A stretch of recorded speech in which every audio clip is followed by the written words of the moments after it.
Halo Ibu dan teman-teman, perkenalkan kami dari kelompok 4.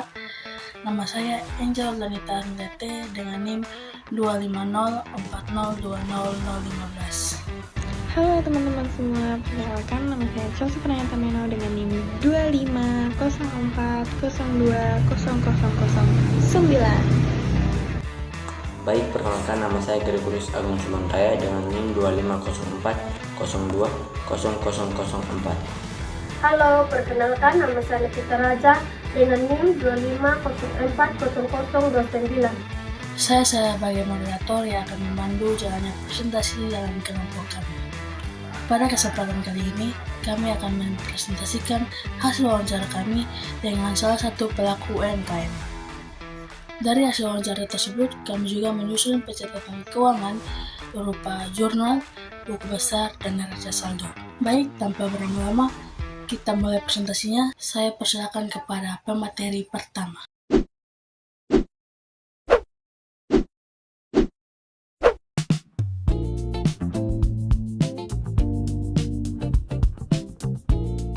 Di sini saya akan menjelaskan tentang profil usaha, operasional, dan contoh transaksi. Stay tune. Baik, pada slide yang pertama ini saya akan menjelaskan tentang profil usaha. Usaha ini dimiliki oleh Bapak Eki. Jenis usahanya itu adalah UMKM yang bergerak di bidang kios dan bengkel. Jadi usaha ini tidak hanya menjual barang kebutuhan sehari-hari, tetapi juga menyediakan jasa perbaikan. Lokasi usaha ini bertempat di Jalan Mota Ain Naikoten 1. Usaha ini sudah berjalan selama 5 bulan, yang berarti masih tergolong usaha baru namun sudah mulai berkembang. Baik, yang pada slide kedua ini saya akan menjelaskan tentang operasional usaha. Untuk aktivitas usaha, pertama, pembelian dilakukan secara rutin setiap bulan untuk mengisi stok kios. Kedua, penjualan dilakukan dengan dua cara, yaitu secara tunai dan menggunakan QRIS, sehingga memudahkan pelanggan dalam bertransaksi. Baik, untuk transaksi utama, modal awal usaha itu sebesar 25 juta, kemudian digunakan untuk membeli peralatan dan stok barang. Selain itu, ada biaya operasional seperti pembayaran listrik dan sewa tempat. Pendapatan berasal dari jasa bengkel dan penjualan barang. Dan terakhir, pengambilan pribadi atau prive oleh pemilik usaha. Baik, yang ketiga yaitu contoh transaksi. Pada slide ini ditampilkan contoh transaksi yang terjadi dalam usaha tersebut. Tanggal 2 Januari, pemilik menanamkan modal awal sebesar 25 juta.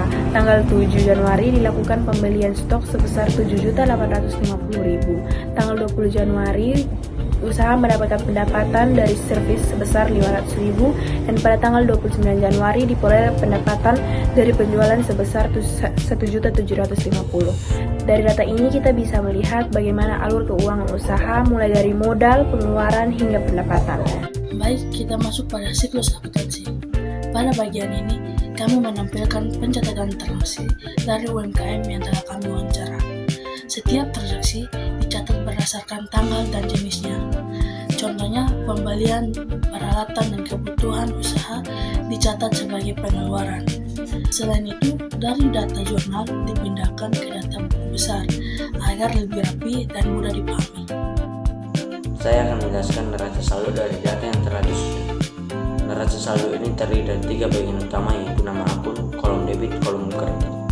Setiap akun dicatat sesuai posisinya, apakah berada di debit atau kredit. Untuk bagian debit terdapat kas sebesar 10 juta rupiah, piutang sebesar 100.000, peralatan sebesar 2.900.000, perlengkapan 785.000, utang usaha 800.000, prive 800.000, beban sewa 1.500.000, beban usaha 1.650.000. Sedangkan pada bagian kredit terdapat modal sebesar 25 juta, pendapatan jasa sebesar 1.100.000. Setelah dijumlahkan, total debit dan kredit sama, yaitu 26.100.000. Hal ini menunjukkan bahwa pencatatan sudah seimbang. Keseimbangan ini berarti secara perhitungan tidak ada kesalahan dalam pencatatan. Namun, neraca saldo belum menjamin semua transaksi sudah benar, hanya memastikan jumlah debit dan kredit sama. Selanjutnya, kita lihat bagian refleksi lapangan.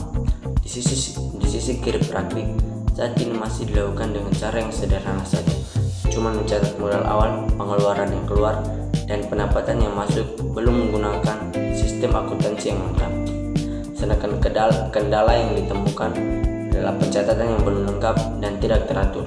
Tanpa pemisahan akun yang jelas, jadi sulit mengetahui kondisi keuangan secara rinci dan juga ada risiko terjadi kesalahan saat menghitung.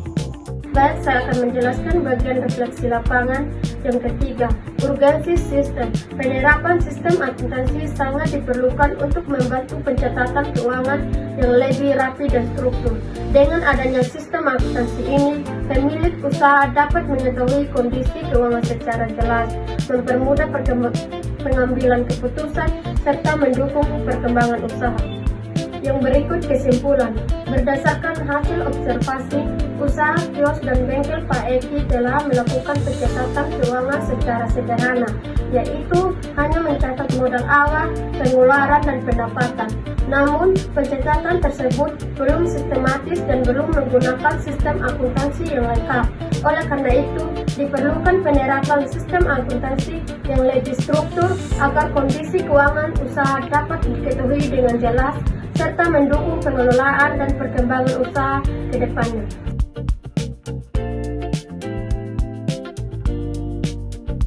Semoga materi yang kami sampaikan dapat dipahami secara baik.